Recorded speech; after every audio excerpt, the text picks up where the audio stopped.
Well, George Osborne's got to think again, but he's been defeated twice in the Lords tonight. But there are a large number of Conservative MPs as well who've been telling him very, very clearly he's got to think again on this one. So I think now he's going to have to come back with further proposals.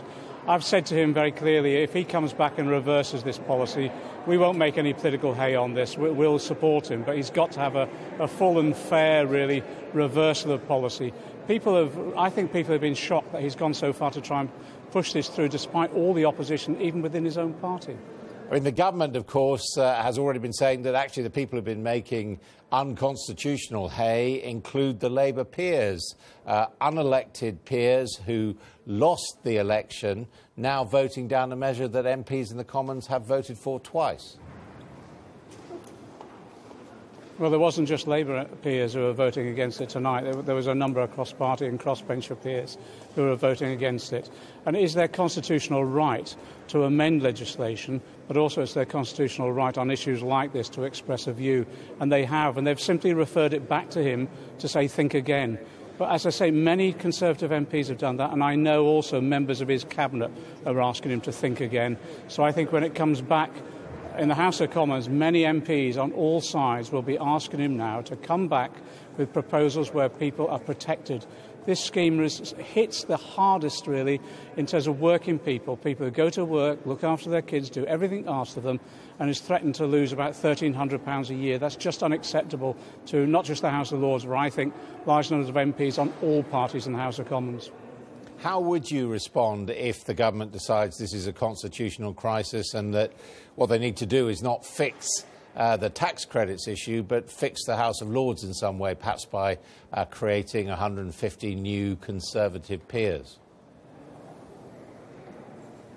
I think there'd be outrage, but I think there'd be outrage within the Conservative Party as well, because he'd be threatening the ability of the House of Lords to amend and to express a view, something which I believe they're constitutionally entitled to do. If he'd put this within a finance bill, or if it had been in the manifesto, there would have been no problems on the matter. But it wasn't in the manifesto, and in fact the Prime Minister and the Chief Whip, Mr Gove, both promised people that this wasn't happening. I think people were offended by that and therefore felt they had to do everything they possibly could to ask George Osborne to think again. That's all we're asking him to do, just to take into account all the independent studies that are demonstrating that his figures do not add up. They simply result in large numbers of people at work being penalised. In fact, it's a penalty against working, these sort of proposals. So we're asking him, as the House of Lords and the House of Commons now, and in his own party, think again. And we'll work with them to ensure people are protected if we can have a fair settlement and we reverse this policy. As you know, the government says this was in the manifesto because of their commitment to cut £12 billion from welfare. This measure was due to make up more than a third of that, about £4.5 billion. Where would you make up that money? Well, let me be absolutely clear. The Prime Minister, when asked about the tax credits issue, basically promised he would not be cutting the tax credits in this way. Michael Gove, the Chief Whip at the time, said exactly the same thing. So there was no commitment in the manifesto whatsoever to issue cuts in tax credits in this way. What we would be saying to the government is think again on some of the tax cuts they're undertaking. Tonight they're forcing through the House of Commons cuts to inheritance tax, which affects the top 6% of the richest people in our country.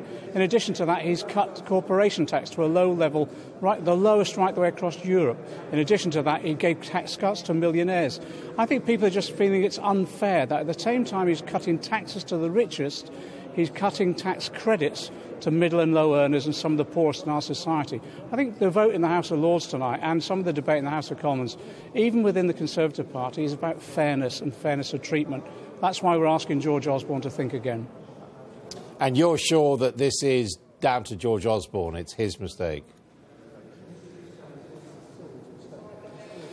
He's the Chancellor of the Exchequer. It seems to be personally associated with this policy. He's the one that's advocated and he's the one that's brought it forward. I think it's a terrible mistake, and I think he's dug himself into a hole, and we're just saying to him, and the Lords are saying to him tonight, stop digging, stop digging. We can help you out of this hole by reversing this policy and make sure you're not penalising the very people who are working hardest in this country. John McDonnell, thank you very much indeed for joining us.